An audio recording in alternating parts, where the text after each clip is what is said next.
बोलो श्री प्राणनाथ प्यारे की जय।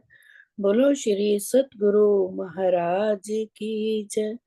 प्रथम लागू दो चरण को, धनिये न छुड़ायो किन। लाख तली लालेड़िया, मेरे जीव के ही जीवन।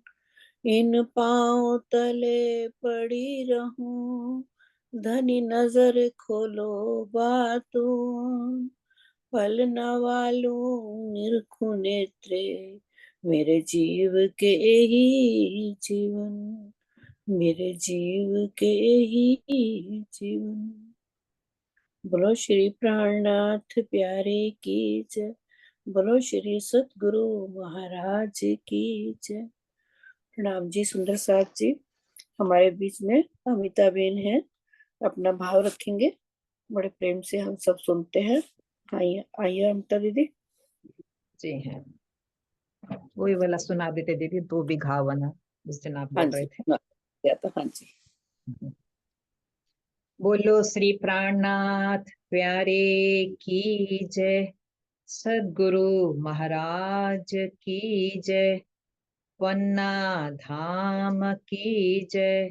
सर्व सुंदर साथ की जय।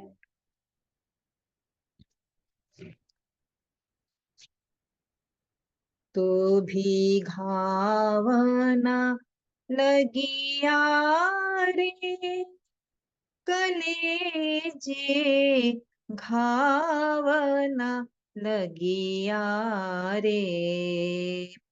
तो भी घावना लगिया रे, कलेजे घावना लगिया रे।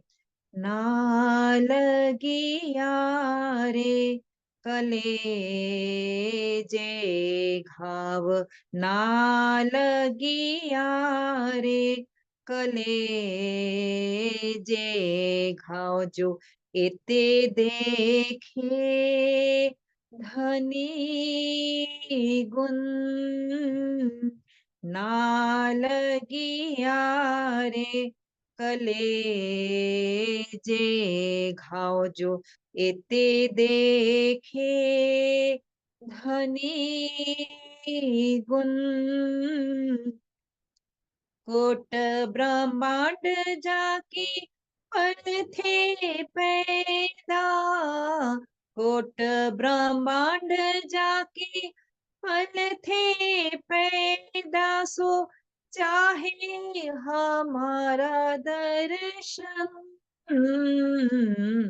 तो भी घावना लगिया रे, कलेजे घावना लगिया रे। तो भी घावना लगिया रे, कलेजे घावना लगिया रे। मोहे भेजे धनी ने तुमको बुलावन। मोहे भेजे धनी ने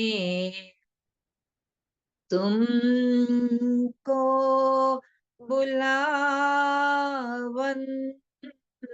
साथ जी मिल के चलिए, साथ जी मिल के चलिए। जाइए अपने वतन,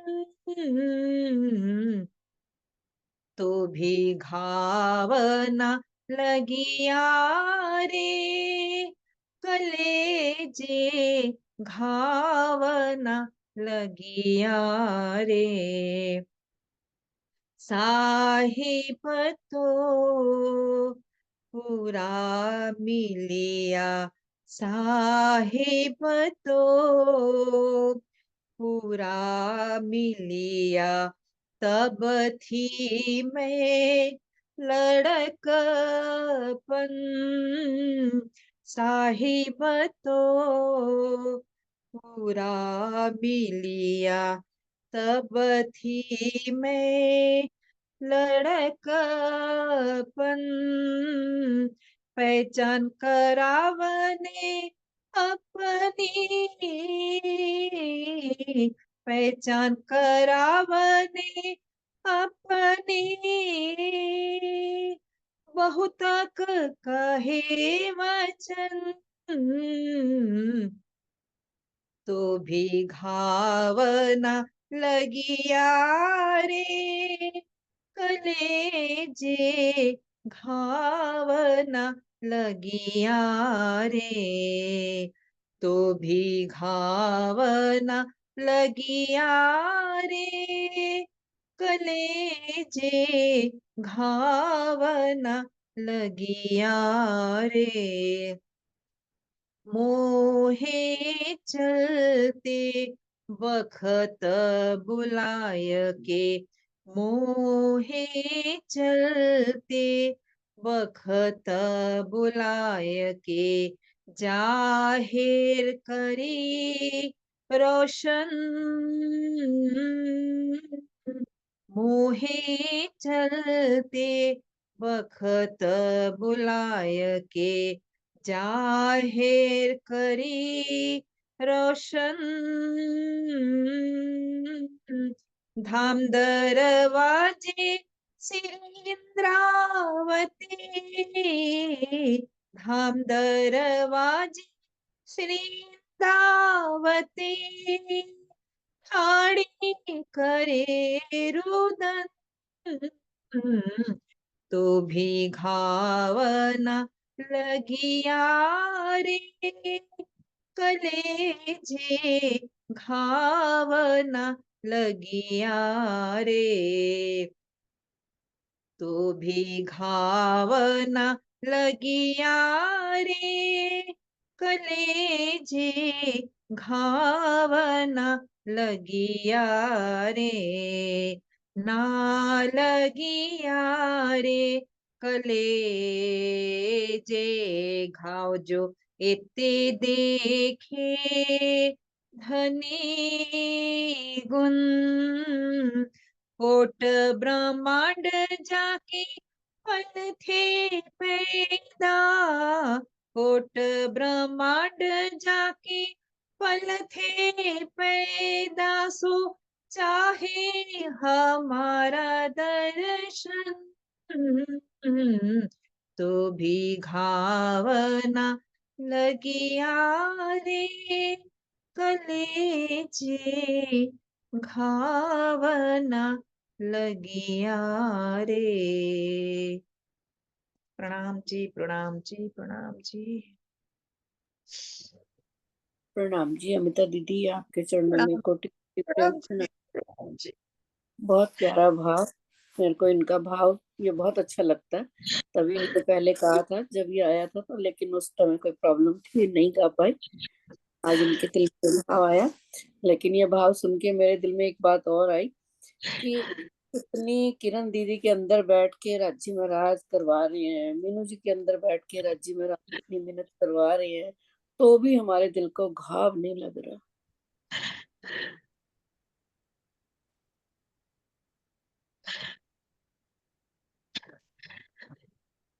दसात जी, हमें अपनी रहनी बदलनी पड़ेगी। अपनी रहनी जैसी पहचान बताइए। अमिता दीदी से गा के रहा नहीं गया, देखो रो रही है।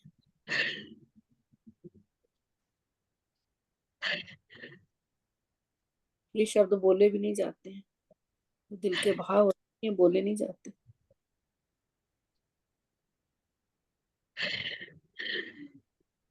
चलिए सुंदर साथ जी, हम सब मिलके भी कोशिश करेंगे, ठीक है। प्रणाम जी, हम चलते हैं कीर्तन की ओर। 104 प्रकरण चल रहा है हमारा, 104 प्रकरण, और 9 चौपाई से शुरू करेंगे आज हम कीर्तन वाणी। आओ मीनू। जी प्रणाम जी दीदी, प्रणाम जी सुंदर साथ जी, शुरू करते हैं। वसीयत नामे आए दरगाह से जाहिर करी क़यामत, ए हकीकत तुम पर लिखी, दिखाए दिन सरत। मक्का से वसीयतनामे लिखकर आए, जिनमें क़यामत का समय स्पष्ट कर दिया गया था। 12वीं सदी में क़यामत का समय जाहिर होने की बात तुम्हारे लिए ही लिखी है, अर्थात इसी समय में परमधाम के ब्रह्म मुनियों के भी जाहिर होने की बात कुरान में है। तो कुरान के कौन से पारे में? 30वें की आयत कौन सी है? इन्ना इंजुल्ला से ये स्पष्ट होता है कि रूहें कयामत के समय जाहिर होंगी। या वेद या कतेब सब आए तुम खातिर, अभी अभी हमने लालदास जी के वृत्त में भी यही सब पढ़ा। सब साख तुम्हारी दे वही, जो देखो नेके कर। हे सुंदर साथ जी, चाहे वेद हो या कतेब, सभी का अवतरण हमारे लिए ही हुआ। यदि इनका अच्छी तरह से हम मनन करें, विचार करके देखें, तो ये बात स्पष्ट होगी कि ये सभी ग्रंथों में हमारी ही साक्ष्य हैं। तो मन में ये संशय होता है कि ब्रह्म सृष्टियों को वर्तमान समय में इस संसार में आए हुए लगभग 425 वर्ष ही हुए हैं, जबकि वेद सृष्टि के प्रारंभ से हैं। इस समय सृष्टि संवत इतना बहुत सारा है, 1960843107 संवत इतने हैं। ऐसी स्थिति में करोड़ों वर्ष पूर्व ब्रह्म सृष्टियों की साक्षी की क्या आवश्यकता थी? मतलब वेद तो जब सृष्टि से प्रारंभ से है तो इतने संवत हो गए। श्री वाणी में वेद शब्द से तात्पर्य केवल 4 वेदों से नहीं, अपितु संपूर्ण हिंदू धर्म ग्रंथों से है। यद्यपि मूल वेदों में भविष्य की कोई बात नहीं है, किंतु ब्रह्म मुनियों के लक्षणों से संबंधित बहुत सी साक्ष्य हैं। जैसे अथर्ववेद के 10वें अध्याय 7 और 41 में क्या लिखा है? गुही प्रजा कहा गया है। अथर्ववेद के इसमें क्या कहा गया है? ब्रह्मविद कहा गया है। उपनिषदों में आत्मज्ञ और ब्रह्मविद तथा गीता में स्थित प्रज्ञ के रूप में वर्णित किया गया है ब्रह्म सृष्टियों को। और गुरु ग्रंथ साहिब में सुहागिन और कबीर जी की वाणी में परमहंस कहकर ब्रह्म मुनियों के लक्षणों का वर्णन है। इसी प्रकार कुरान में, हदीसों में मोमिन और बाइबल में चूजन पीपल पीपल कहकर संकेत किया गया है। तो ये सब ब्रह्म मुनियों के लिए बोला गया है सभी धर्म ग्रंथों में, हिंदू और कहा और कतेब का, यानी कुरान और वेद दोनों में। साख देवे सब दुनिया, वैराट 14 भवन, समझे सारे देख ही, जिनका दिल हुआ रोशन। अभी भी यही बात हमने पढ़ी थी कि 14 लोग की ये संपूर्ण दुनिया ही तुम्हारी साक्षी देती है।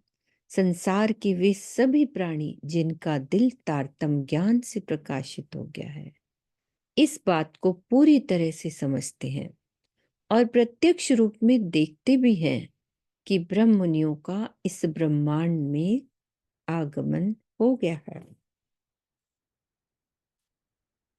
ए साखें सब पुकार ही, निपट निकट कयामत, आई गई सिर ऊपर, तुम क्यों ना जूझे तत्। ये सभी साक्षियां पुकार पुकार कर कह रही हैं कि क्यामत का समय बहुत निकट आ गया है। तो हे सुंदर साथ जी, आप इस बात से सावचित क्यों नहीं हो रहे हो कि क्यामत तो सिर के ऊपर आ गई है, अर्थात वर्तमान समय क्यामत का ही है।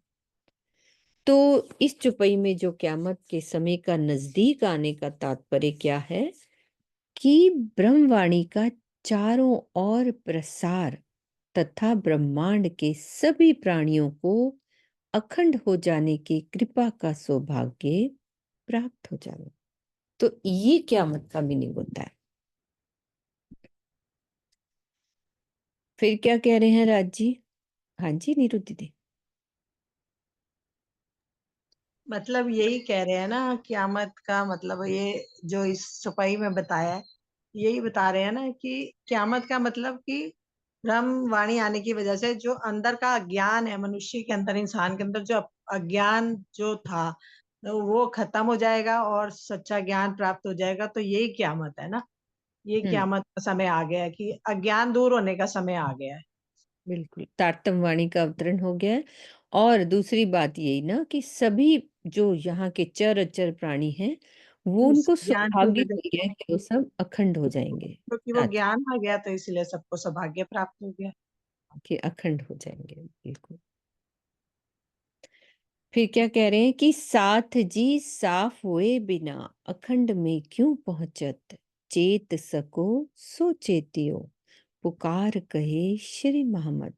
अब महामती जी पुकार पुकार कर रहे हैं, कह रहे हैं कि सुंदर साथ जी, यदि आप सावधान हो सकते हैं तो निश्चित रूप से हो जाइए। हृदय के निर्मल हुए बिना कोई भी अखंड धाम की प्राप्ति नहीं कर सकता।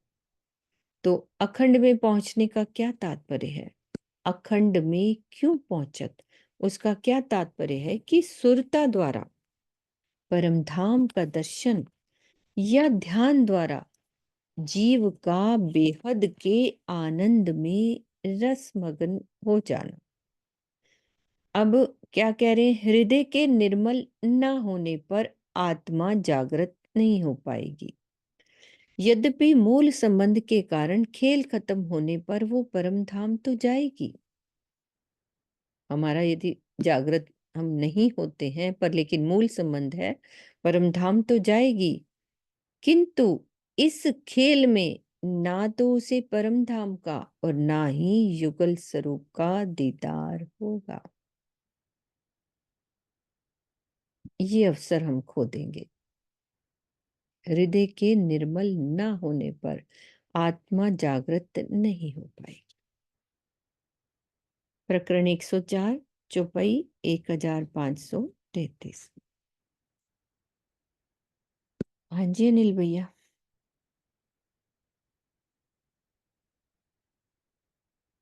अनिल भैया खोलो।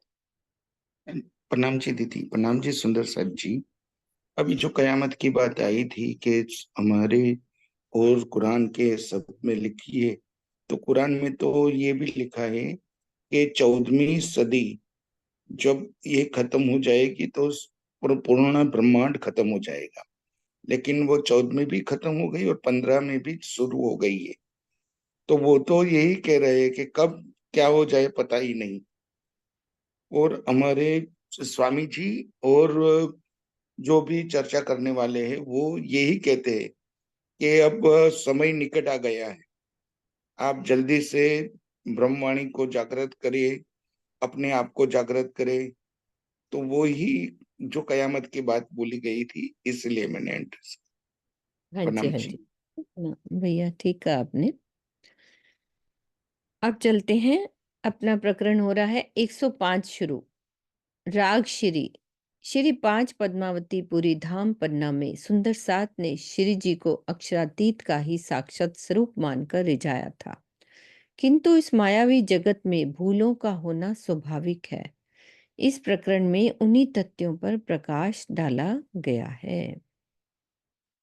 मैं पूछत हूँ ब्रह्म सृष्ट को, दिल की दीजो बताए, जो कोई ब्रह्म सृष्ट का सो देखियो दिल विचार, कहियो तहकीक करके जिनो जो किया करार। श्री महामती जी कहते हैं कि मैं ब्रह्मशिष्ट कहे जाने वाले सुंदर साथ से पूछता हूँ कि आप अपने दिल की बातें बताइए।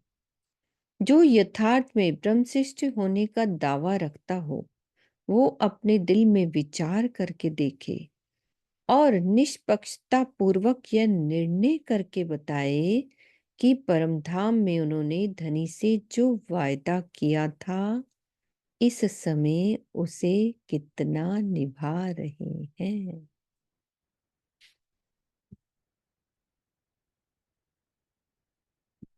आ गई ना बात हमारी। कईयो तहकीक करके जिनो जो किया करार, जो कोई ब्रह्मशिष्ट का सो देखियो दिल विचार। महामती जी कह रही मैं पूछा तू ब्रह्मशिष्ट की को दिल की दीजो, अपने दिल की बात बताओ, मतलब अंदर से बताओ क्या हमने जो वादे किए थे उसको हम निभा रहे हैं कि नहीं। तो उसमें तो हम फेल ही हो रहे हैं। सो कोई बात विचारियो, देख अपनी अपनी अकल, सृष्ट तीनों कर्म करत हैं, एक दूजे सो मिल।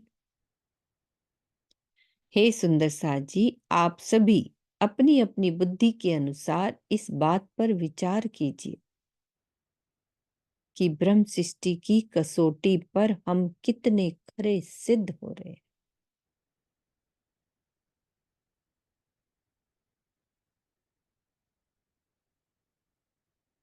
इस समय सुंदर साथ की जमात में तीनों सृष्टियां आपस में मिलकर व्यवहार कर रही हैं। अभी उस समय की बात तो जो हुई होगी हमें तो अभी की लग रही है ना, प्रेजेंट की बात लग रही है कि तीनों सृष्टियां हैं और आपस में मिलकर व्यवहार कर रहे हैं। लेकिन राज जी कह रहे हैं कि ब्रह्म सृष्टि की कसौटी पर हम कितने खरे सिद्ध हो रहे हैं।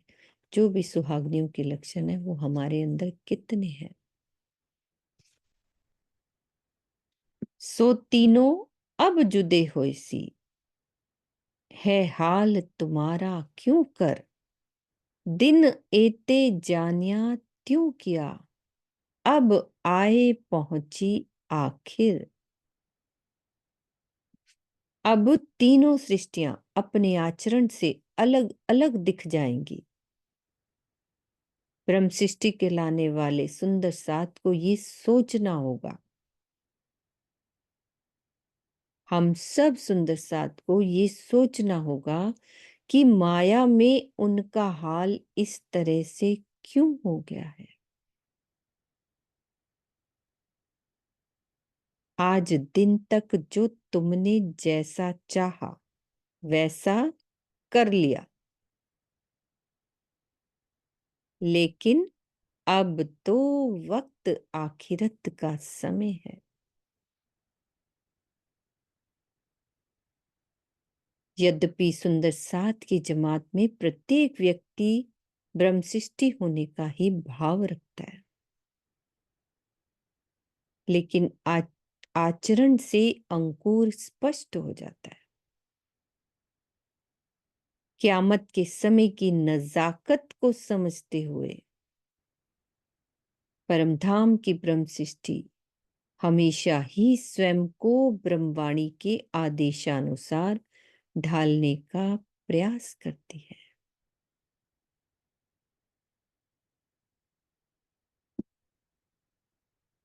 अब इसमें कुछ बोलने वाली बात तो है नहीं, तो सब भी प्रयास तो कर ही रहे हैं सुंदर साथ। पूजे परमेश्वर करके दिल में राखे तोय, तिन कारण पूछत हूँ कौन विध या की होए।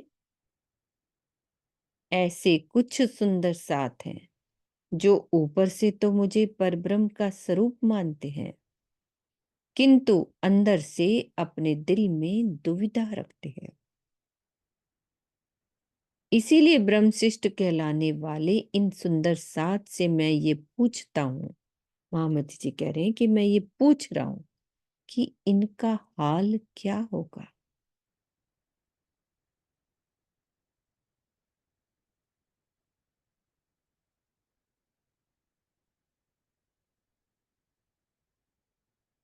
कहे परमेश्वर मुख ते दिल चुरावे जे, दगा देवे माहे दुश्मन, क्या नहीं देखत हो ए।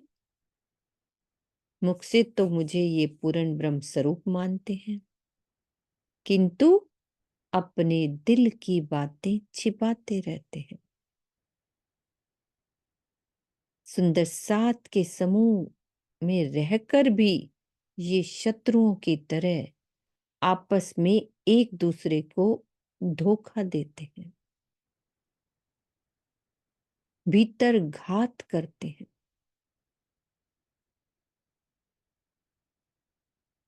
क्या आप सब सुंदर साथ इस स्थिति को नहीं देख रहे हैं?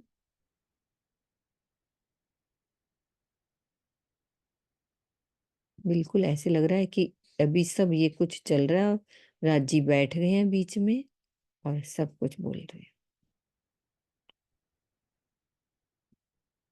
कहावत है ब्रह्म सृष्ट में, धनी सो छिपावे बात, दिल की करे औरन सो, एक कौन सृष्ट की जात। कहलाने को तो ये ब्रह्म सृष्टि कहलाते हैं, लेकिन मुझसे ही अपने दिल की बातें छिपाते हैं। अपने दिल की बातें मुझसे ना कहकर औरों से कहा करते हैं। ऐसी स्थिति में इन्हें किस सृष्टि का माना जाए?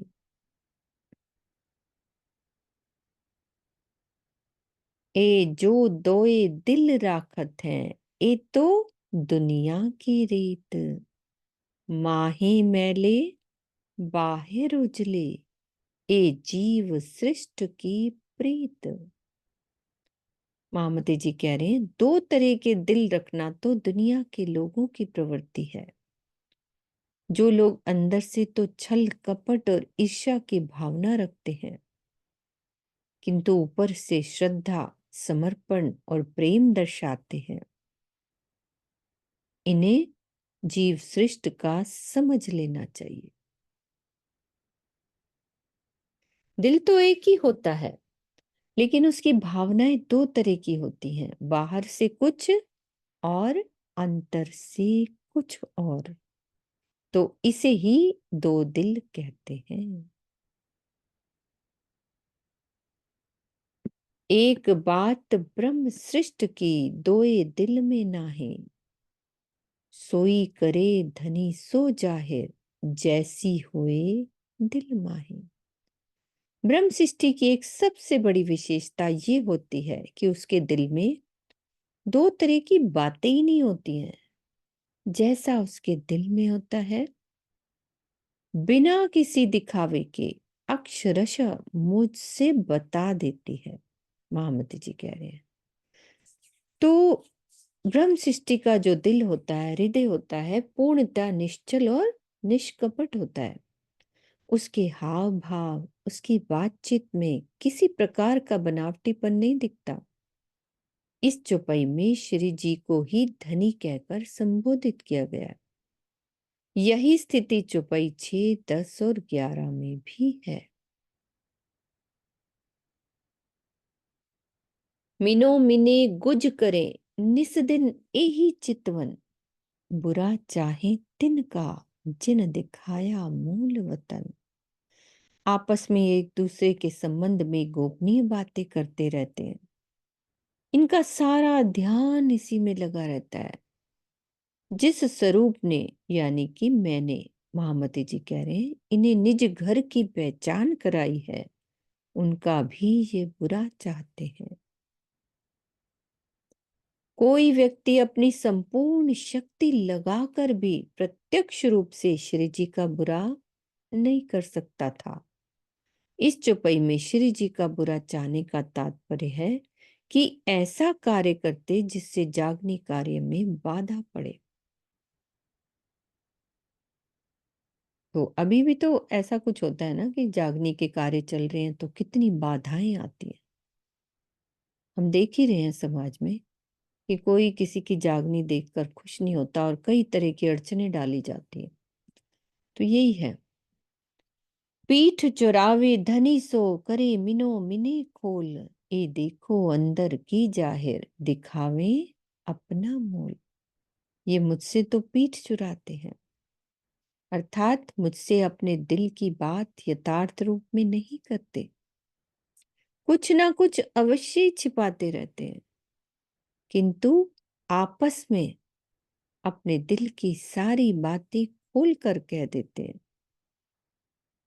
तो क्या कह रहे हैं, हे सुंदर साथ जी, आप सावधान होकर देखिए कि उनके इस तरह के व्यवहार से अंदर की वास्तविकता प्रकट हो ही जाती है। अपनी संकुचित बुद्धि से वो अपने हृदय की मानसिकता दर्शा ही देते हैं। करे धनी सो चोरियां, चोरों सो तह दिल, सो जन्म खोए फितुए मिने, रात दिन हिलमिल। ये धामधनी से, यानी कि वो कह रहे हैं कि मुझसे तो अपने दिल की बातें छिपाया करते हैं, किंतु आपस में मिलकर एक दूसरे से दिल की गहराइयों में डूबकर बातें करते हैं। तो ये रात दिन आपस में घनिष्ठता से रहते हैं, किंतु अन्यों के साथ विवाद खड़ा करके अपना जन्म व्यर्थ में ही गंवा देते हैं। तो जिस प्रकार चोरी की जाने वाली वस्तु को छिपाया जाता है तथा इस क्रिया को करने वाले को चोर कहते हैं, उसी प्रकार धनी से अपने दिल की आवश्यक बातों को छिपाने वालों को चोर की संज्ञा दी गई है। ये कहावत बिल्कुल सही है कि चोर चोर मुझसे रे भाई। विवादों को जन्म देने वाले लोग आपस में मिलजुल कर रहते हैं और दूसरों का जीना दुर्भर कर देते हैं।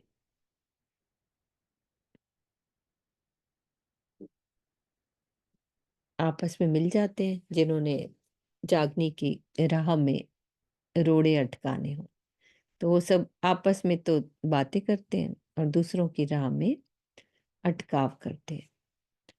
करे लड़ाइयां आप में, कहे हम हैं धाम के, क्यों ना विचारो चित्त में, कैसा जुलम है ए। ये आपस में भी खूब लड़ते हैं और कहते हैं कि हम परम धाम से आए हैं। तो ही सुंदर साथ जी, आप अपने दिल में इस बात का विचार क्यों नहीं करते कि इस प्रकार आपस में लड़ते रहना बहुत बड़ा अपराध है। तो प्राय विवाद करने वाले में आपस में मिलजुल कर जो विवाद करने वाले होते हैं वो आपस में मिलकर तो रहते तो हैं, किंतु स्वार्थ में बाधा पड़ने पर आपस में भी लड़ने में इन्हें कोई संकोच नहीं होता। इतना अवश्य होता है कि ये आपस में भले ही कितना भी क्यों ना लड़े, शांति की राह पर चलने वालों के विरुद्ध ये तुरंत ही एकजुट हो जाया करते हैं। बिल्कुल एक आज की स्थिति है। चर्चा सुने वतन की, जित साथ श्यामा जी श्याम, सो फल चर्चा को छोड़ के जाय लेवत है हराम। ये उस परम धाम की चर्चा सुना करते हैं जहां मूल मिलावे में सुंदर साथ के बीच में युगल स्वरूप श्री राज श्यामा जी विराजमान हैं। चर्चा का फल होना चाहिए था, क्या होना चाहिए था कि माया छोड़कर धनी के प्रेम में डूब जाएं, किंतु इन्हें माया में ही डूबना ज्यादा अच्छा लगता है।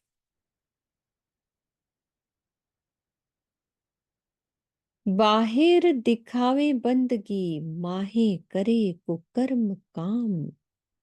श्री महामत पूछे ब्रह्म शिष्ट को, ए बैकुंठ जासी के धाम।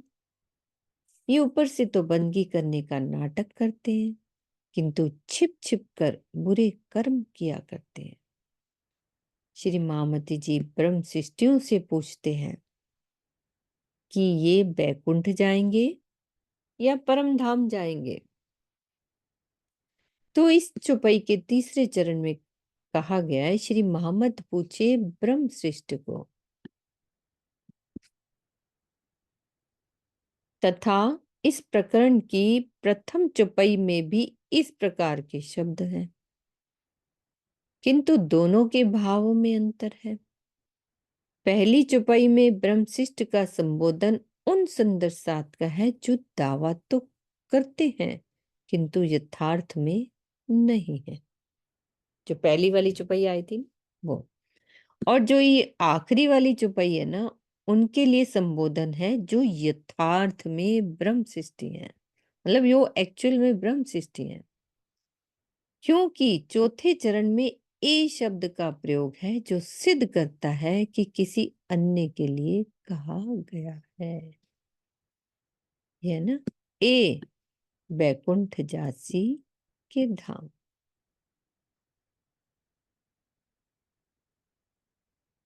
क्या शिक्षा मिली सो दीदी ये इतनी सारी बातों में? हम कोई ऐसा ना सोचे ये हमारे साथ भी हो रहा है, ये किसी और की बात थोड़ी ना हो रही है। हमारे साथ ही हो रहा है, सब अपनी की हाँ, स्थिति है भाइयों मतलब में। आजकल जो चल रही है, तो ये हम किसी और के लिए क्या कहें कि उस समय हुआ था, ये तो अभी भी ये सब कहानी हो ही। खुलनी इसीलिए अभी थी ना, हम्म।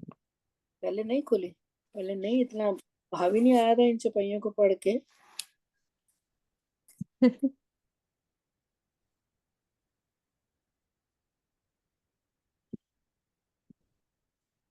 प्रकरण 105 चौपाई 1547। प्रकरण 106 शुरू हो रहा है सुंदर साथ जी। इस प्रकरण में शरीर की अपवित्रता का वर्णन करते हुए उसे ध्यान का साधन बनाने की बात कही गई है। क्या कह रहे हैं कि ए सुच कैसे हो वहीं तुम देखो या की विद अनेक आचार आचार कर कर थके पर हुआ ना कोई सुध। श्री महामती जी कहते हैं कि हे सुंदर साथ जी, इस अपवित्र शरीर की वास्तविकता को देखिए। भला ये किसी भी साधन से पवित्र कैसे हो सकता है? इसको पवित्र करने के लिए लोग बहुत से उपाय कर कर के थक गए, लेकिन कोई भी पवित्र नहीं हुआ। कैसे होगा? निस दिन ग्रहिए प्रेम सो श्री युगल स्वरूप के चरण, निर्मल होना यही सो और धाम वर्णन। तो दिन रात श्री राज श्यामा जी श्री युगल स्वरूप के चरणों में तथा परम धाम के 25 पक्षों के प्रेम पूर्वक ध्यान से ही निर्मल हुआ जा सकता है। इसका कोई भी विकल्प नहीं है, यानी कि और कोई साधन ही नहीं है। जब तक हम धनी के स्वरूप को चरणों में ना अपने दिल में ना बसाएं और परम धाम के 25 पक्षों में धनी के साथ लीला में डूब जाएं, तभी निर्मल हुआ जा सकता है। तो चरणों के ध्यान का तात्पर्य संपूर्ण नख से शिख तक के श्रृंगार में है। इस चौपाई से चितवनी की महत्ता स्पष्ट होती है। और क्या कह रहे हैं? इन विध मतलब कि यही तरीके से नरक जो छोड़िए और उपाय कोई ना है, भजन बिना सब नरक है, पच पच मरिए माहे। इस प्रकार ध्यान से ही माया के दुख रूपी नरक से छुटकारा मिल सकता है।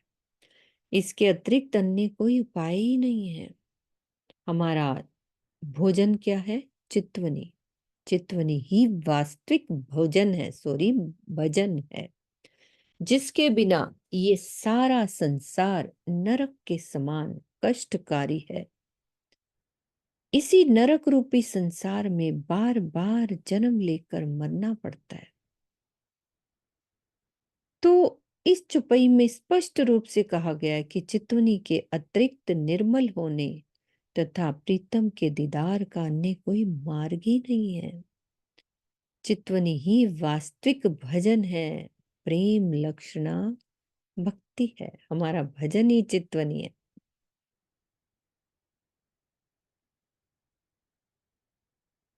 धनी बिना अंग निर्मल चाहे, सो देखो चित्त ल्याए, क्यों निर्मल अंग हो वहीं जो इन विद रच्यो बनाए।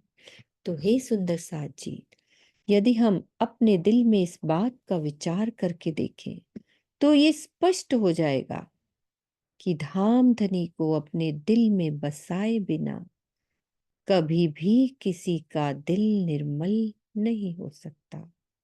इस शरीर की रचना ही इस प्रकार की बनी हुई है कि बिना ध्यान के किसी का भी हृदय पवित्र नहीं हो सकता। वो कह रहे हैं इस शरीर की रचना ही इसी प्रकार की बनी है। अब वो क्या है, भावार्थ में देखते हैं कि यद्यपि हृदय को निर्मल करने के लिए क्या जरूरी है, शुद्ध आहार और शुद्ध सत्संग जो हम बैठ के कर रहे हैं, स्वाध्याय, तप आदि की भी महत्ता है, लेकिन ये गौण रूप में। ये स्पष्ट है कि ध्यान करने वाले में जिसका ध्यान किया जाए कि गुण आने लगते हैं। जब हम ध्यान करते हैं, राज्य का ध्यान करते हैं, तो राज्य के गुण आने लगते हैं। तो निर्विकार ब्रह्म का ध्यान करने पर क्या होगा, हमारा हृदय निर्विकार होगा ही। इस प्रकार ये सिद्ध है कि निर्मल होने के लिए चितवनी से श्रेष्ठ अन्य कोई भी मार्ग नहीं है। तो इसका कारण बताया कि क्यों निर्मल होगा।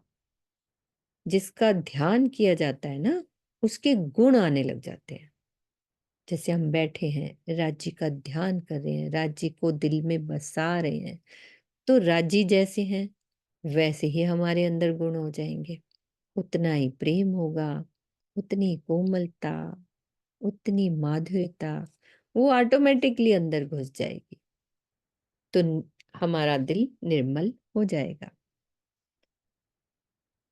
दो मैले जब मिले, बांध गोली मास रचाए, नरक उदर 10 मास लो, पूरो कियो बचाए। हाँ जी नरेश जी, पहले आप बोलो। प्रणाम जी। नाम नहीं, जी। वैसे ही एक बात दिल में आई, आप जब पढ़ रहे थे अभी, हाँ जी, हाँ जी, बोलो आपके ना। मुख से निकला कि चितवन ही वास्तविक भोजन है। हाँ हाँ। तो मेरे को लग रहा है कि अगर वाक्य में आपने अदरवाइज लिखा है कि भजन भजन तो कोई करता है, कभी नहीं करता, और अगर वाक्य में ही चितवन वास्तविक भोजन बन जाए तो हम कहाँ के कहाँ पहुंचे। हाँ अभी वो भोजन तो। हम नहीं छोड़ते, भजन छोड़ देते हैं, भोजन नहीं छोड़ते। भोजन हमें हम्म। करना ही करना है, ब्रेकफास्ट भी करना है, 3 3 टाइम खाना है, ये। तो चितवन हमारा जब भोजन बन जाए तो फिर वो कहाँ से कहाँ, चाहे वो वो अनजाने में निकला आपके मुख से, लेकिन मुझे बड़ा अच्छा लगा वो कि वाक्य में भोजन ही बन नहीं, जाए ना, आपकी बात में दम है। हाँ, वो वाली बात में कि सच में यदि भोजन बन जाए तो फिर हमारी अलग ही स्थिति हो जाए। फिर एक अलग स्थिति हो जाए, क्योंकि उससे बिना हम रह नहीं पाएंगे। हाँ। व्रत रखते हैं, जो करवा चौथ जो भी रखते हैं, सारे दिन का भी रखते हैं, शाम को पानी पीने की भी चाहत हो जाती है कि पानी के बिना भी नहीं रहा जाता और भोजन के बिना भी नहीं रहा जाता, जान निकल जाती है। अगर चितवन के लिए भी ऐसे जान निकले जैसे भोजन के लिए निकलती, तो फिर देखो, फिर हम कहाँ हैं, फिर पहुंचते, वैसी नहीं, जान निकल। वैसी निकलनी चाहिए हमारी जान। प्रणाम। हाँ जी डिंकल, आ जाओ। डिंकल, आपको अनम्यूट कर दिया मैंने। अच्छा, हाँ जी, खोलो। हाँ दीदी, वो चौपाई फिर से पढ़ो ना, फिर से पढ़ लेते जो हैं। आगे की फिर से पढ़ना। अच्छा, ओके, भोजन वाली, प्रणाम। ये भजन वाली। हाँ, वही वही चितने वाली, अच्छा, जो हम पढ़ रहे हैं ना, सुनीता। इसके आगे की ही। ठीक है, सुनीता दीदी पहले बोल ली कुछ, फिर मैं पढ़ती हूँ। प्रणाम जी। प्रणाम जी, मैं यही कही थी, धनदेव चंद जी ने तो ये भोजन वाली बात सिद्ध करके दिखाई है ना। हम्म। एकादशी को जब सब जगह व्रत होता था, है ना, और वो आत्म खुराक नहीं लेते थे तो वो स्वयं भी भोजन नहीं करते थे। और जब द्वादशी को भंडारा होता था और वहां पे भागवत नहीं होती थी, उनको आत्मिक खुराक नहीं मिलती थी उनको, मतलब, तो वो वहां पे चर्चा नहीं होती थी, तो तब भी वो भोजन करते थे। तो यही है कि उन्होंने तो 14 वर्ष तक हमें ये बात करके दिखाई, भोजन वाली बात। ये मैं कह रही थी। बिल्कुल बिल्कुल। हाँ जी डिंकल, ये पढ़ लेते हैं।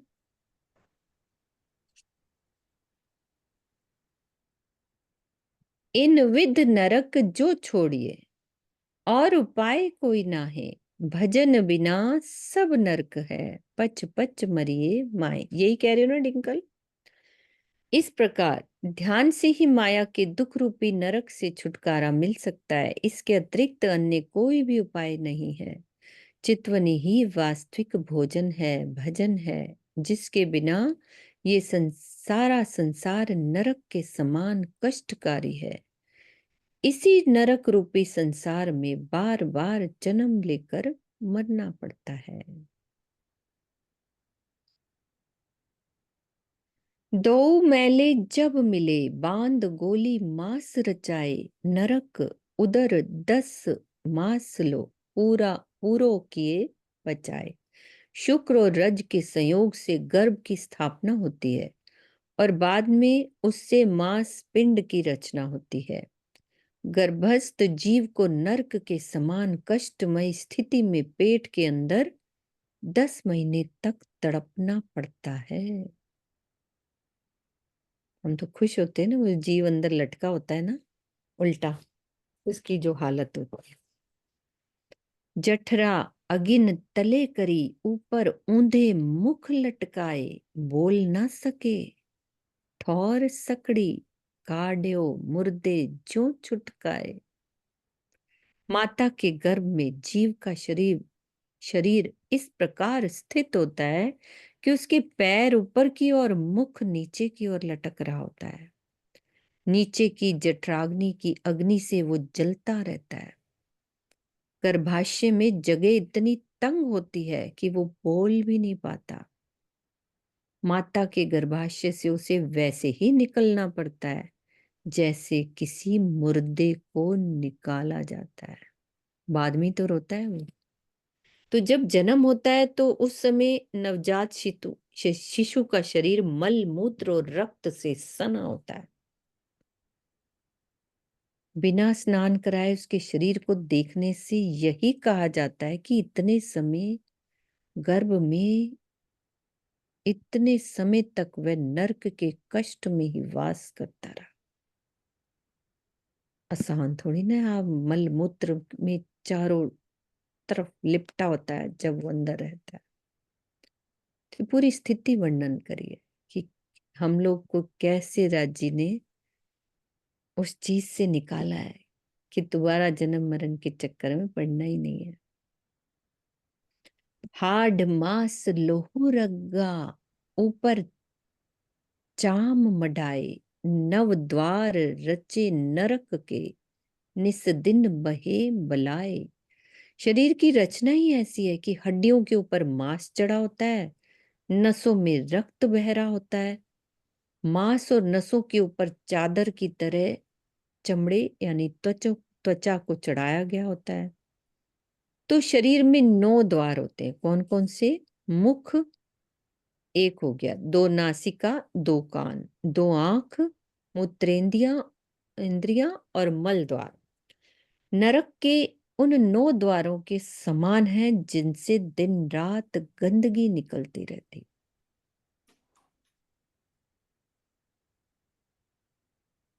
ऊपर बंद बालन के, जलस गुदा अंतर छाल, चले नदी मल मूत्र की, कहूं के तो नरक को हाल।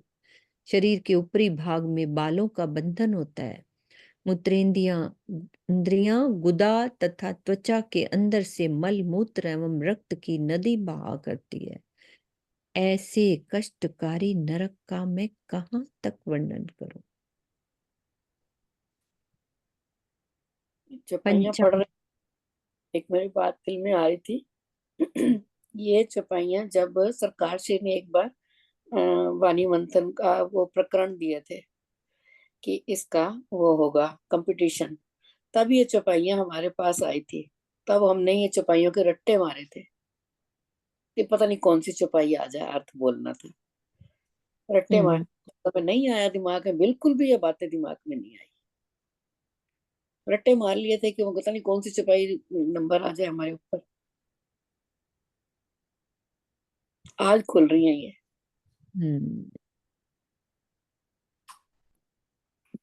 पंचामृत पाक बनाए, भोजन भयो रुचाए, अंग संग ले निक्स्यो, कौन हाल भयो ताए। दूध दही घी शहद तथा शक्कर को पंचामृत कहते हैं। इनके योग से ही अति स्वादिष्ट पकवान बनाकर बहुत रुचि पूर्वक भोजन तो किया जाता है, किंतु उसका अंतिम परिणाम क्या होता है? स्वादिष्ट एवं सुगंधित पकवान भी पचने के बाद दुर्गंधित मल मूत्र के रूप में शरीर से बाहर निकलता है। अंत आहार सूकर कुकर को या कोआ कीड़ा खाए, या तो अगिन जलाए के करके खाक उड़ाए। जीव के इस शरीर से निकलने पर अर्थात मृत्यु के पश्चात जब इस शरीर को जल में प्रवाहित किया जाता है तो मिट्टी में गाड़ा जाता है, तो शरीर सुअरों, कुत्तों को और कीड़ों का भोजन बन जाता है। या जब इसे अग्नि में जलाया जाता है तो ये राख के ढेर में परिवर्तित हो जाता है, जिसे हवा में उड़ा दिया जाता है। ये नरक निर्मल क्यों हो वही, जो ऊपर से अंग धोए। अंग धोए मन निर्मल, कबहू ना हुआ कोई। नरक रूपी इस शरीर को ऊपर से कितना भी धोया जाए तो भी ये निर्मल होने वाला नहीं है। आज दिन तक शरीर के अंगों को धोने से किसी का भी मन निर्मल नहीं हो सका। जल द्वारा स्थूल शरीर के बाह्य अंगों की ही सफाई हो सकती है। नेति, बस्ती आदि क्रियाओं से शरीर के थोड़े ही आंतरिक भाग की सफाई संभव है। कुछ समय के पश्चात पुनः वो मल से भर जाता है। मन, चित्त, बुद्धि आदि कारण शरीर के अंतर्गत आते हैं, इसीलिए इनको निर्मल करने के लिए ध्यान की अनिवार्य आवश्यकता है। आहार के रूप में जल के सेवन से सात्विक अंश की वृद्धि होती है, जिससे अंतःकरण कुछ शुद्धि होता है। इसी प्रकार ठंडे जल से स्नान करने पर भी सात्विक अंश में वृद्धि होती है। किंतु शरीर को बाहर से स्वच्छ करके यह मान लेना कि अंतःकरण भी स्वच्छ हो गया है, ये बहुत बड़ी भूल है।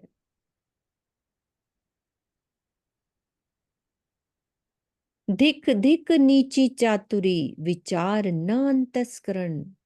त्रिलोकी इन अंग अंग, गई खोए अखंड वतन।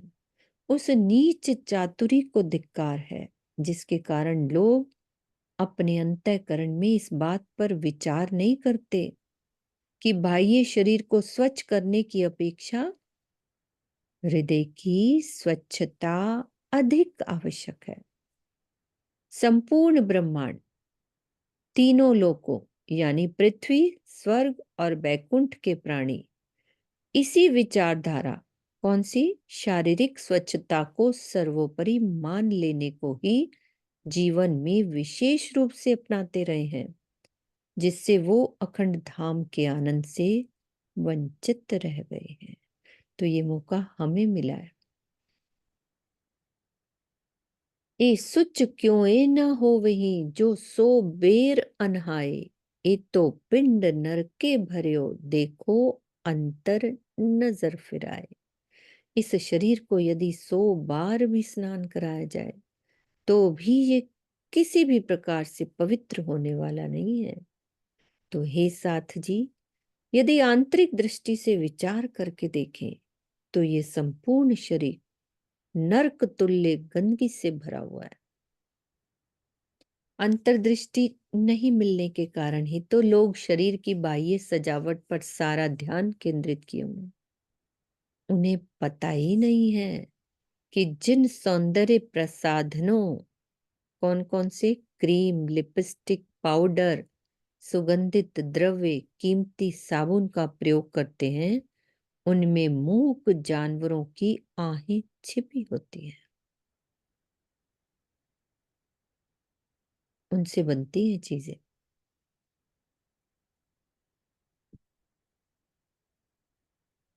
और बारिश आने पे सब भूल जाती है।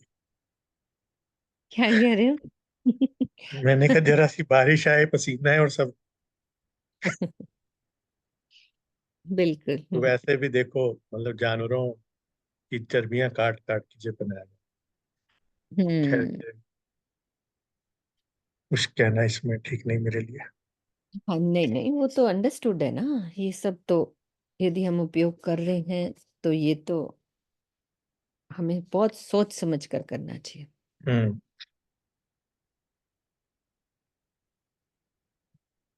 हाँ जी चित्रा।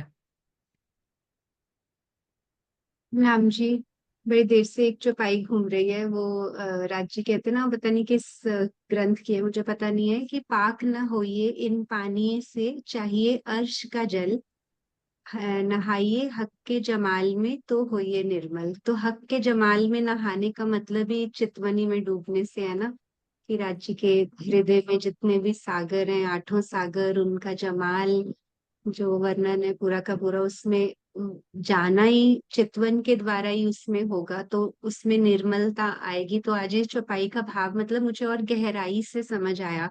पहले पढ़ी हुई है पर एकदम से ये रिलेट किया अभी जो चल रहा था ना, कि चितवन से कैसे ये रिलेट किया कि उनके जमाल ही है आठों सागर में नहाना, और वो चितवनी के बिना पॉसिबल नहीं है। तो इसलिए मुझे बड़ी प्यारी लगती थी ये चौपाई। आज इसका और गहराई से इस प्रकरण के हाँ द्वारा थोड़ा मतलब समझ में आया। एक बिल्कुल। चौपाई मुझे भी याद आ रही है। हाँ बोलो। रह सॉरी, अंदर नाहि निर्मल, फिर हम्म। फिर नहावे बाहर, कोट करे बंदगी तो है ना मिले पत्थर।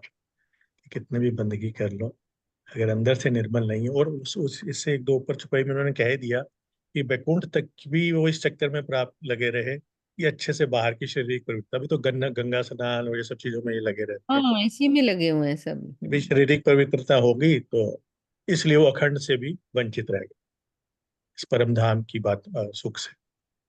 क्योंकि ये विचार ही नहीं उन्हें पता था कि भी अंदर की निर्मलता, दिल निर्मल होना, अंदर की निर्मलता, हृदय प्रवर्तित होना। और उसमें उन्होंने कह दिया कि निस दिन करिए प्रेम सो श्री जुगल स्वरूप के चरण, निर्मल होना जाए सो। निस दिन आप चितवन करो, निस दिन वाणी मंथन करो, यही एक तरीका चलो सब सुंदर सा चितवन कर रहे हैं ना मेरे समेत, मैं अपने आप को भी पूछ रही हूँ, है। कर रहे हैं ना। हम्म। हम बच्चों को कहते थोड़ी। थोड़ा मतलब करनी है, बैठना है, वो जरूरी है। अब थोड़ी ज्यादा तो राजी को पता है, बैठना है। घटना है। इससे तो कई ज्यादा चाहिए। मैं अपने बारे में मतलब हाँ अगर चाहिए, सोचूं तो ये तो हमें सोचना ही नहीं ना कि ये खत्म हो गया काम, बस शुरू हो जाए फिर तो बढ़ता ही जाएगा। राजी कहते हैं ना, तू एक कदम तो बढ़ा, मैं बिल्कुल। 10 तेरे साथ रहूंगा। कई बारी आप रोज दो दो घंटे बैठो नहीं कुछ मिलता है, कई बारी उसी अगर आप लेकिन हाँ 2 घंटे रोज बैठ रहे हो तो 10 मिनट में कुछ दे जाते हैं। तो स्वामी जी कहते हैं कोई जरूरी नहीं, मैं कहता आपको कि दो दो, वो जो प्रेममयी चितवनी है ना, वो जब आप प्रेम से 10 मिनट भी बैठ गए ना, अब हम्म। वो तो राजी के अंदर की बात है ना कि वो क्या किसको कब दे दे। ये तो बिल्कुल। हमारी निर्मलता के ऊपर डिपेंड करता है ना। तो राजी जैसे जैसे हम राजी को याद करते जाएंगे। ये देखो अनिल भैया लिख रहे हैं भोजन आ भोजन गया हमारा। ये ये आपने बड़ा अच्छी अच्छा आ बात। गया। इसे भोजन ही समझे हम, सुबह शाम तीनों नहीं, एक चौपाई भी टाइम। तो है, एक चौपाई भी तो है श्रृंगार की जो रतनपुरी उसमें लिखी हुई है, खिन खिन खाना लिया, ऐसा ही है ना।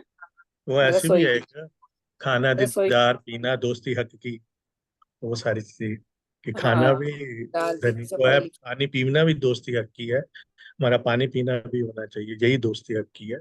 और खाना भी हमारा खाना क्या है, उनका दीदार। इसका तीसरा और चौथा वाणी चरण। मंथन से यही तो, हाँ बबीता दीदी आप बोलो, यही तो हमें फर्क लग रहा है कि हम जो पढ़ते हैं फिर एक बार दिल सारा दिन करता है नहीं यार जो पढ़ा है वो कुछ करें भी तो सही ना, कुछ सुना है तो। ऐसे थोड़ा ना खाली पढ़ पढ़ के ही हम हाँ, पाठी थोड़ी ना बन जाने। अपने कान सबसे नजदीक है, हाँ और क्या होए। हम जितना लगे बोलेंगे दिन में उतना तो कम। चलो जीवन में बैठते हैं, अच्छा लगता है। रात में जब बैठते हैं ना, तो रात में पता नहीं क्यों संसार क्यों सारा आ जाता है आके, रात में नहीं लगता बात बिल्कुल नहीं, अब भी। ये तो छोड़ दो सरोज दीदी, ये तो स्वामी जी ने कहा है तो आएगा आएगा, तुम इस बात की सोचो ही मत, जो आ रहा है आने दो, आएगा ही। हाँ इसका जवाब हमारी बबीता दी देंगी, फिर डिंकल बोलेंगे।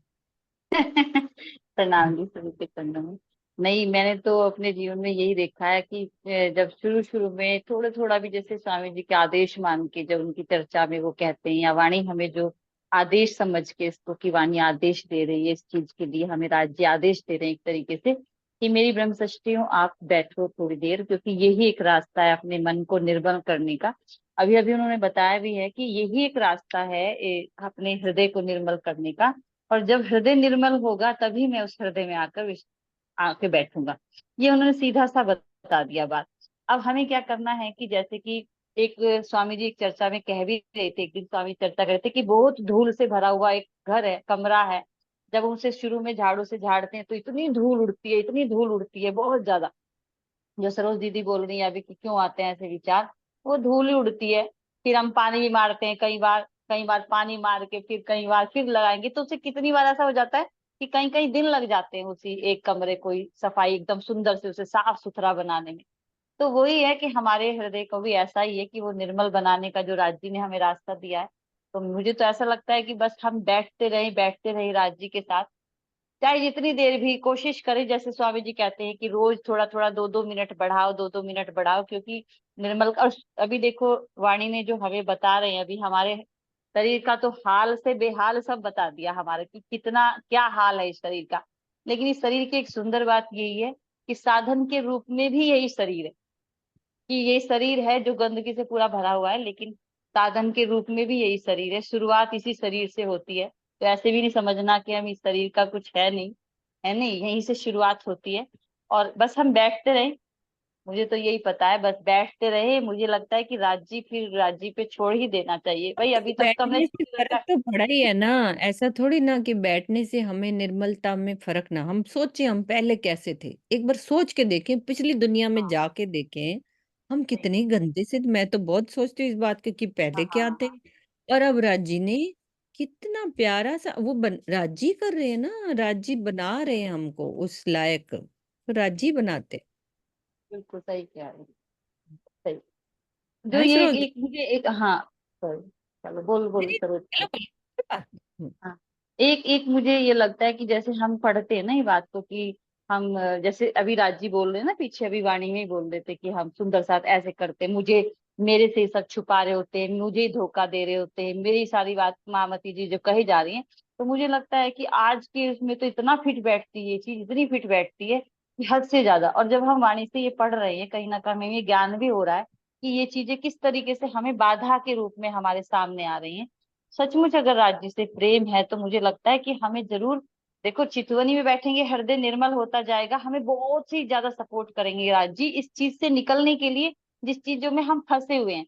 हम लगातार एक दूसरे की कुछ बातें पीठ पीछे इधर उधर कहते रहते हैं, सामने मुंह पे आए तो हम प्यार करेंगे, पीछे पीठ में जाएंगे तो हम बुराई कर देंगे। तो ये चीजें हमें बाधा के रूप में मेरे और राज्य के बीच में आ ही रही हैं ये।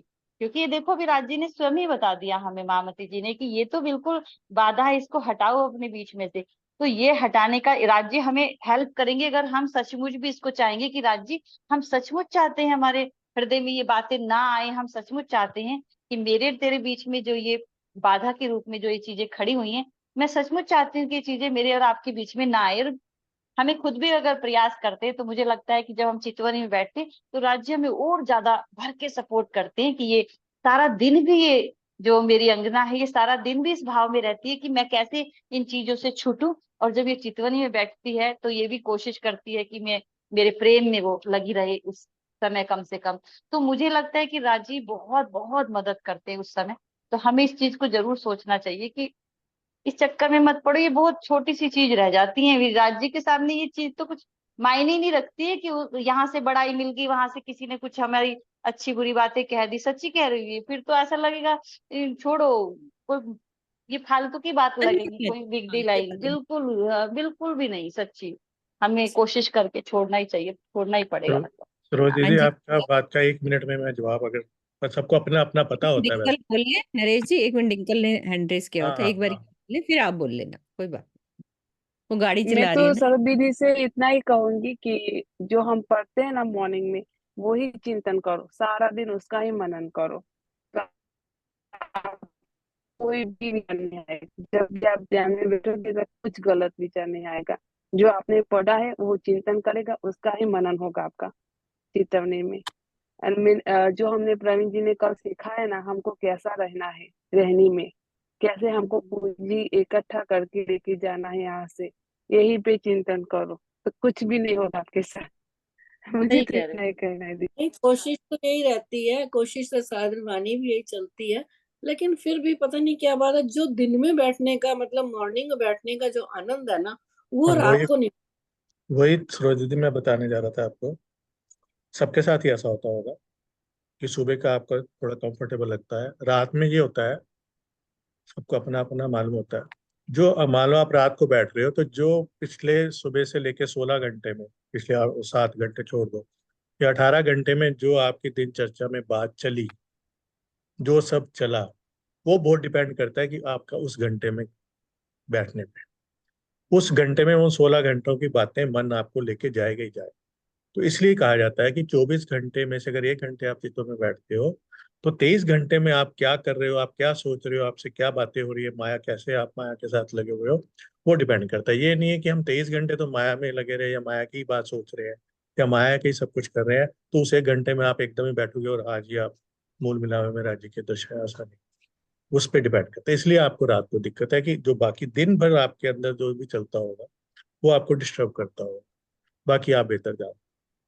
नहीं, वो तो प्रणाम। मैं आपकी बात समझ गई, लेकिन मैं अपनी प्रॉब्लम बता रही थी कि ये मेरी प्रॉब्लम है इतनी। हालांकि माया का ऐसा कोई नहीं है कि बच्चे स्कूल होते हैं मैं कोई फ्री होती हूँ, सारा दिन वाणी चर्चा ही चलती है, वही सब सुनते हैं, उसी में रहती हूँ हमेशा। ये तो ना लेकिन स्वामी जी ने इस बात का जवाब दिया है सरोज दीदी, कि ना हम्म, हमारे जो जीव के संस्कार रहते हैं ना पुराने, वो उभर के, जैसे अभी इतनी अच्छी बात बबीता दीदी ने कही ना, कि जब आप हम्म, सफाई करते हो तो धूल उड़ती है ना, हम्म, तो हाँ, वो वो धूल अच्छी बात। की सारे कण कण, आप ये सोचो मैं आज यूं झाड़ रही हूँ तो पूरे कमरे में सारे धूल के कण हो जाते हैं। अब उसको साफ होने में टाइम तो लगता ही है, तो हम सफाई तो करना शुरू कर दिया, अब वही तो उसके बात, के बात कण से तो मेरे को उड़ रहे लग हैं, रहा था, वो वही मुझे सामने आ बता रहे दी, इसी बात हैं। से अभी मुझे लग रहा बात था कि समझ हमारी में आ उम्र रही कहाँ जा रही है अब। है।